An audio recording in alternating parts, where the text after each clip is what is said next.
Oseo. Oseo. That's a Cherokee greeting. And wave the great feather for the good of it.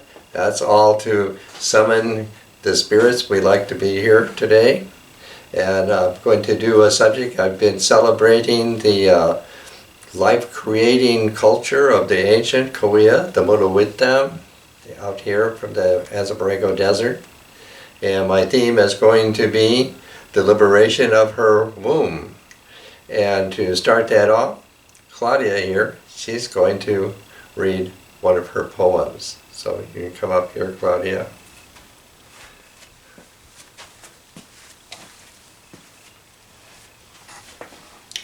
Happy to be here again. My poem is written quite a few years ago, and it's called Chthonic Mother. A shouldered rock is a back bent, but a stone upturned is a face uplifted.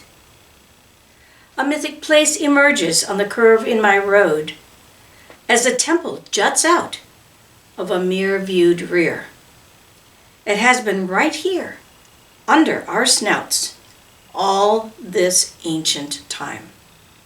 By Yoni, I've been looking for that bright-eyed vulva, agape, waiting for that wheeling eel that meets her spiral eye to turn this ancestral shadow into a mythic fact. Thank you. Oh.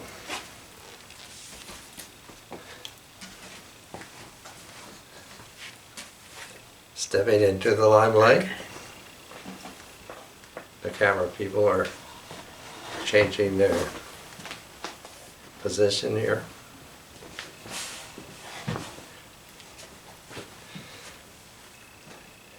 Da deo yo emelo, yo emelo, yo emelo, yo emelo, da deo yo emelo. Da deo yo emelo. Oh, that's Coyote Desert Song from Borrego Springs here. I really find that this ancient culture, because well, we know from archaeology, 8,000 years plus there. And it's been very teaching me, learning. I've spent a lot of time out there in the desert, and all this has come from that. Today, especially, I'm kind of expanding this subject with this painting up here. This is my painting, and I've called this Mahama, or Great Mother.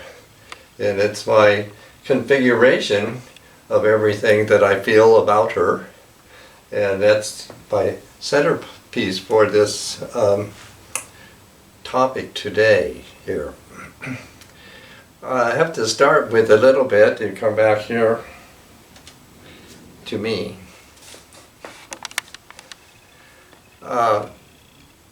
Have to start a little bit with an ancient shaman that we have become acquainted with.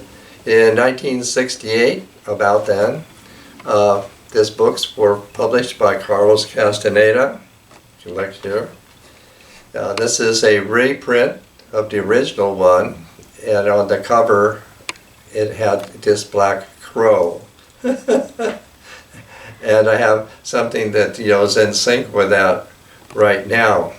So this is to show this for the moment. And you can go all the way over there to my drawing. So you can see that. This drawing has just been, we entered it in. We entered into the 10th annual nationwide show called the Crow Show. I got that right. And over 300 or 310 people applied for that. And out of that, the one juror, the man who owns the gallery, chose 100 out of that over 300. And this piece here which I have titled, Ornithagamos. Ornithagamos means basically bird changing into woman. It also, with my theme today, would imply bringing about in woman a new form. So we're celebrating that since we just learned this last night after I put this up on my display. As it can come back to me for a minute here. Back to Carlos Castaneda. Starting in 1968, it exactly coincided with my going to Mexico as a graduate art student, and from which my studies there, I derived my Master of Fine Arts from that. And while I was in Mexico, first I came across, I don't remember how that I came across Castaneda's book in Berkeley, but it certainly met me in Mexico. And to just say something about that, in his books he's introducing the first one's called a Yaqui way of knowledge. I've come to spend years and years with the Yaquis in Guadalupe especially, and at least my comadre Anita, she had said that she had read Castaneda. That's about as much as I know on the Yaqui side of it for that. I'm trying to think, how I can introduce this. Castaneda said that all these conversations with Don Juan Matus, first he said he was born in Yuma, Arizona, then lived in Sonora, and so forth, and that these conversations were in Spanish that he's translated into English in these books. Of this series that he did, that are the teachings and then the lessons of Don Juan, there are several. And then there is something else that he also has published out of the whole experience. And I'm going to introduce that with this book here. And this one is called Magical Passes. And I'm going to do reading that I've taken from this book here. So I have surmised that the teachings of Don Juan, which he refers to many, many times over, is a special lineage that he has inherited, and that it got a little bit dimmed with time, and he, Belisario, revived these teachings. So I've surmised that these teachings may have come from North America that we now call Cahokia, because I had learned that Cahokia was a place, an urban place, that had taken shamanism. Shamans are individual, but somehow there in Cahokia somebody had compiled it, brought shamanism together and put it into a system, a body. And that seems to be the way constantly that Don Juan refers to the lineage, or the sorcerers of old, or the sorcerers of ancient Mexico. Now show how ancient he means here in the beginning of this book. He's saying, I need to make a clarification of what ancient times means for Don Juan. It meant a time of 10,000 years ago and beyond. It was a figure that's incongruous with, modern scholars. He said, I confronted Don Juan with this seemingly incongruity.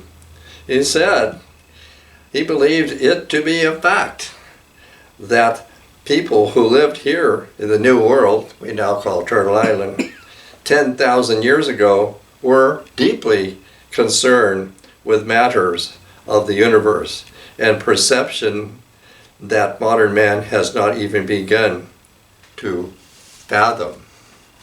So I'll give you an idea. Since we know the Coyotes at least have been here for 8,000 years, and we're not too far off, in this here. Now, the knowledge that I'm going to read here has to do with, I've titled it, the liberation of her womb. Now there's a number of words, that go together with that. We've used the word yoni a lot. We have yoni. Also there's the word sukhavati. There's the word garbha. Garbha is a kind of a general word for womb. And in certain shrines and temples in India, the inner room is going to be called garbha. But in the sense that I'm referring to here, hiran garbha means the shining womb, the womb that shines, that there is a transformation. That's the subject of this liberation. This liberation in India is called Pita Daksa. Pita Daksa meaning the woman who has realized her womb. Simply like that. So, and Bhaga. Bhaga is another word for womb, and also more exalted, divine. So there's a number of words in India. In India, it is evident that there still is a culture or cultures concerning woman and her womb, yoni, and all of that. So there's great terminology for it, and so forth. So that's the way I'm going to start out. Well, I should say right here, just to give you another introduction, because what I'm going to read, I've derived, from this book of magical passes. And in this, I'm not going to go into what is all involved in this book, other than to mention this is all very specific. It's like a textbook on these positions. I had encountered in Mexico. When you buy little clay figures in Mexico, or used to, they're in different postures or different positions. And these are actually a part of this inheritance that Castaneda has reported on. And just in this particular one, the value of the Blue Scout magical passes resides in the capacity to give the womb the hardness that it requires in order to arrive at its secondary function. The idea of the sorcerers of ancient Mexico was that in woman, the womb is the organ that can resolve her impasse, and for that it needs to acquire this hardness.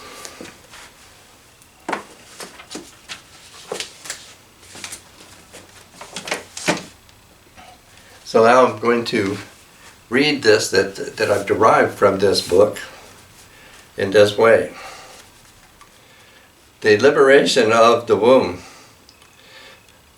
is the awakening of its secondary function. The primary function is reproduction. The secondary function is evolution. The womb's capacity to process direct knowledge, to apprehend the senses and understand without the previous socialized interpretation, to transform women into beings capable of evolving their own links with the energetic flows in the universe. In the Korea, that energetic flow is called Iva'a, and it is, the basis of the entire culture of the Korea, the Murowitem.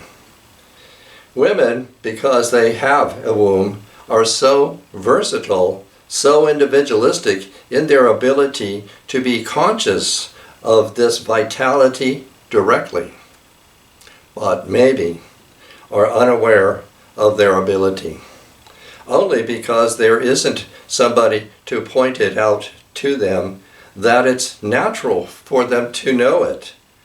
The awakening of her womb's second function makes of the womb the perceiving vessel.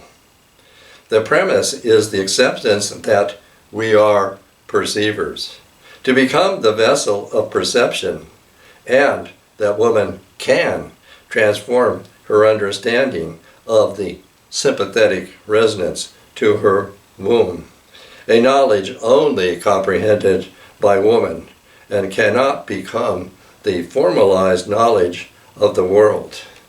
In India, the ancient goddess there. It says, Itavati Mahina Sambhauva. I have become this creation by my own power. That's from the Devasuka, that is the goddess of the sutra. I have a PS. The religious cultures of the original Native American societies are so extraordinarily alien to Judeo-Christian values that it poses a barrier to authentic understanding. Our indigenous cultures are so alien, in part because they epitomize a cultural realm that is animated by spiritual realities that are entirely different from those shaping European Americans and their interpretations.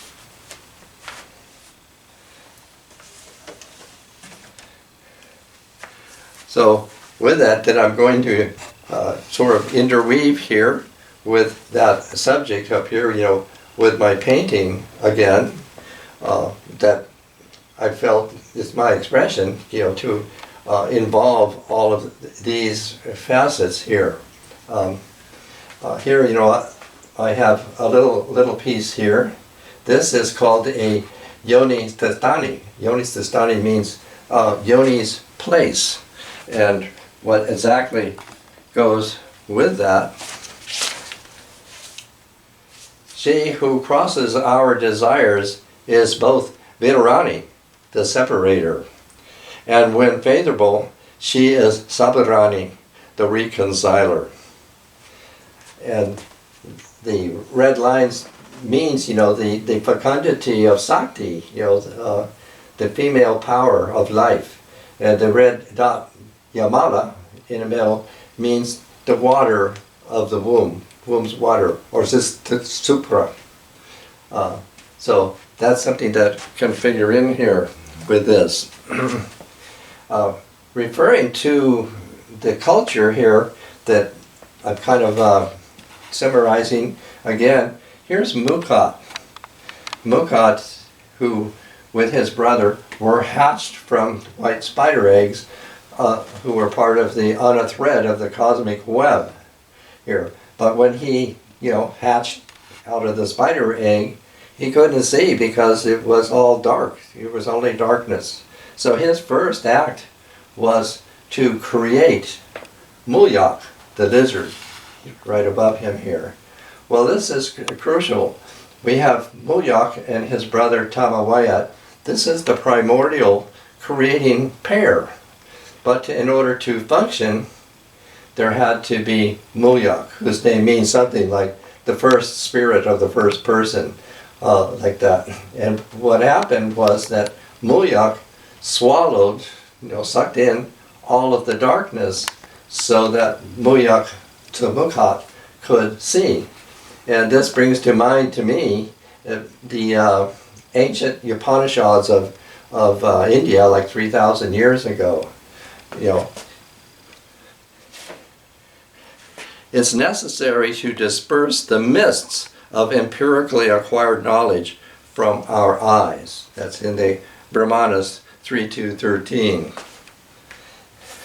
So in order for Mukhat, to now function as this creator deity, because that's what he turns into be, he creates everything, and in that way he definitely has an alignment with the ancient Egyptian Osiris, Asur, actually, and in that the resurrection aspect of Osiris Asur had not come into being in early times. That was something that was made by the priesthood, began to develop that. I'll get into that in a minute there. And over here's his brother Temawayat, the earth maker or earth doctor. And my figure here is 1,000 years from 1,000 years ago. And here I have found a figure to be here for old woman of the desert. Yamikawish Nawish Yovel is her name. So she's an old woman of the desert. Now we know that this desert, the Borrego Desert, came into being starting 6 to 5 million years ago. And as that more and more came to be the desert, it's evidently evolved creatures who are desert creatures with it. And one of those was the lizard. And according to the research here, this lizard is autochthonic. It doesn't appear anywhere else to begin with, but in the Anza Borrego Desert. So we have an idea when Mukot did his creative actions, anywhere millions of years ago here, and that we have another character in that, the rabbit. So we come down here, here's a rabbit down here. And this rabbit is also pretty old. And it goes, this whole thing that developed into the founder of the Christian religion called Mr. Jesus Christ has, certainly anybody who knows Egypt would see that it definitely took its cues from Mr. Osiris here, who began as a water spirit, water deity, and evolved into a sort of vegetating, kind of thing, meaning renewal. So the rabbit was very much a part of that, so much a part of that that the Egyptians gave the name of the rabbit to Osiris, and that was Wenefer, meaning the beautiful rabbit. And here in the Kauai, I've been doing this knoll, this is the rabbit's hill, the rabbit's knoll, Sui Himeli, like that. And that's where the head of Osiris is buried with the rabbit.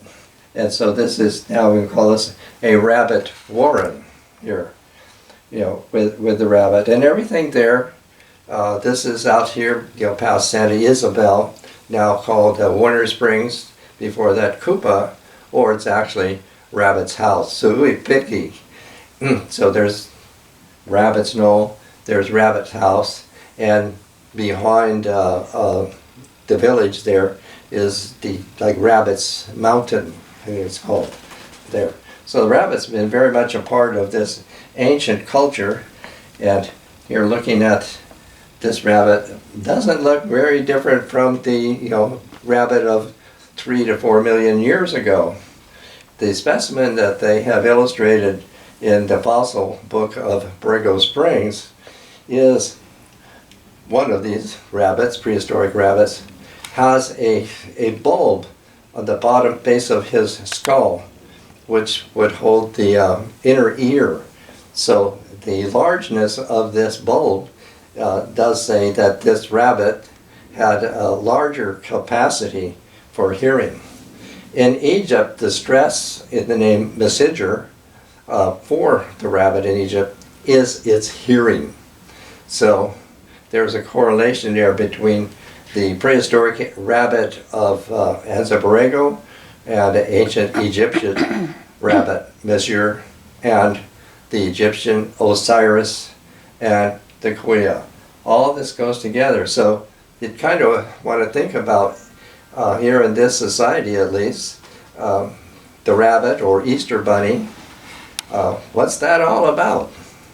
Well, somehow the rabbits obviously snuck into this theme because the rabbit and the hare, they're very, very prolific. And we are in this space of time, December, January, February, that both was the fertile time for the deity Osiris, but also for the fertility of the rabbit. So the resurrection, the renewal of nature, the vegetation, early spring, all this all blends together here. And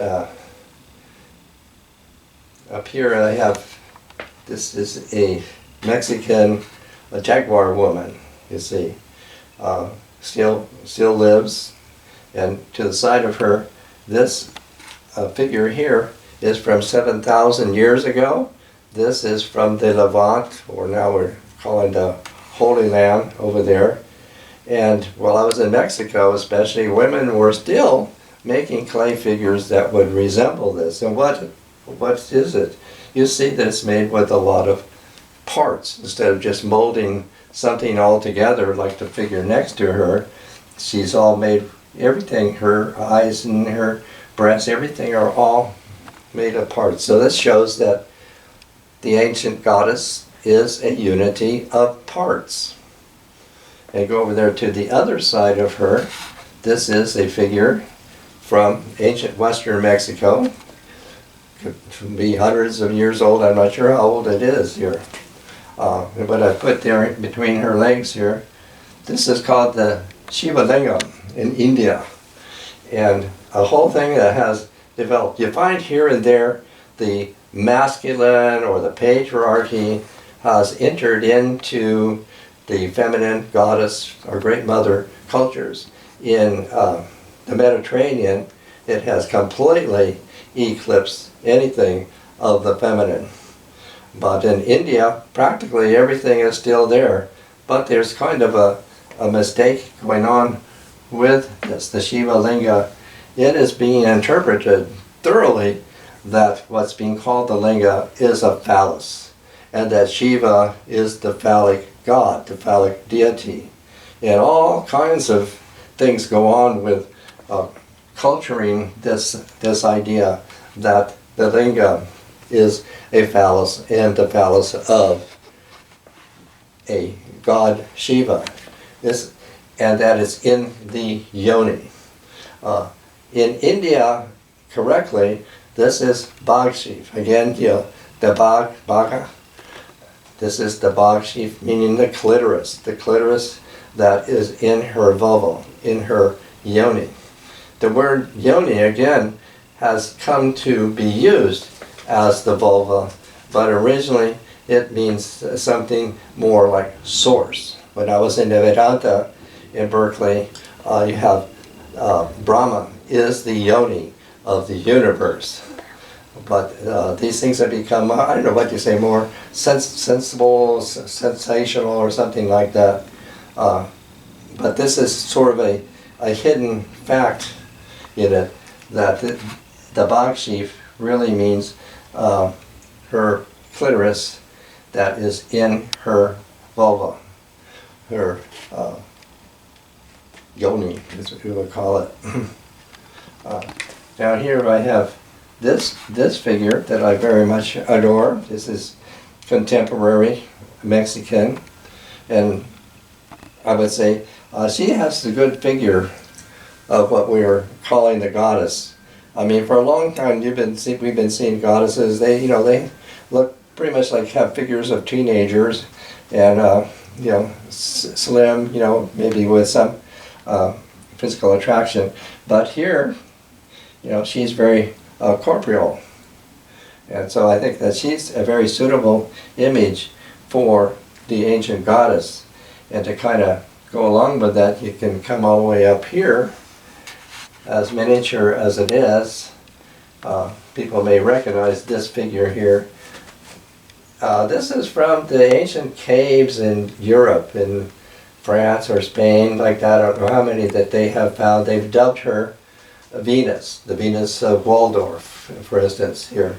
But you can certainly see that she is very corporal and very abundant, very, very detailed.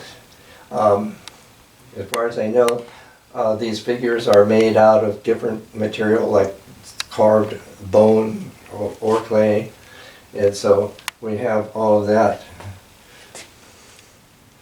And to come down here, I have a plant here that goes with this. This is rosemary. Rosemary itself, stems from the Mediterranean, and it's used as a symbol of remembrance and faithfulness and loyalty and constancy. And so, similar to the rabbit, is also a figure of constancy.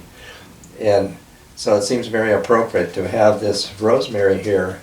And above it, to go with all of this, I have this painting that Claudia has done. Claudia's done quite a few paintings. I think she's had a couple of shows here and there. And this one, she has titled it Parthenogenesis. So I'd really like you to be able to see her very unique paintings illustrating that. Many of the figures, like coming from ancient Greece and so forth, of the feminine, of the goddess, are been made by men, and they're made by men in men's ideals, I think, largely. There are exceptions to that if you want to look for them, like the ones that I have here. And so this painting by Claudia is authentic and genuine woman, feminine conception of parthenogenesis. Well, going back over there to my drawing, I want to refer to that again. Above it, I have the figure of a crow. I'd mentioned it before, but I'm mentioning it again to go with my drawing there of the crow.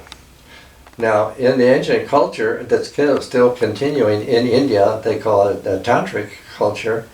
Here, this crow is Kakasya. Kakasya, she is a deity who is a guardian of her yoni. She guards the vulva, like that. So that is really in conjunction with my drawing of here, the woman who is changing into a crow, but basically meaning we're looking at a woman bringing about a new form, a new part of her that is going to go perhaps beyond the patriarchal limitations and definitions of woman. And to mention again, the old woman of the desert is outside of the patriarchal consciousness. It doesn't figure in that. And interestingly, sort of a little bit of the California history, when the Spanish or the Spanish Mexicans came in here, they basically were cattle people. And the desert was not interesting to them. So pretty much they didn't go out there in the desert where the Cahuilla live. And the Cahuilla seemed to be pretty much untouched, except where they wanted to send an emissary into the Spanish Mexican towns or something to learn something. But otherwise, they stayed pretty much with their culture until the English Americans invaded our California. And still down there we can see Coyote drinking out of the Cahuilla bowl made by a local Cahuilla traditional potter, Tony Suarez. And so now I'm going to come back with Claudia. Claudia is going to finish this up with a poem that's going to exactly blend into our subject here.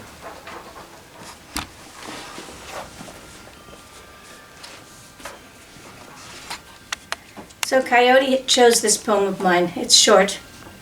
It's called Goodness. And it was written about 8 years ago. Goodness. To know goodness, free of storyline, take off the armor. Enter the mandala offered to this vulnerable moment. A red squirrel flicking its tail, a candle flame inside us, wishing to illuminate after being caught in a strange bed. Disentangle. Remember the basics. Obsidian hard, feather soft, plum sweet, tea leaf bitter, a world awake and sacred. Thank you. Aho.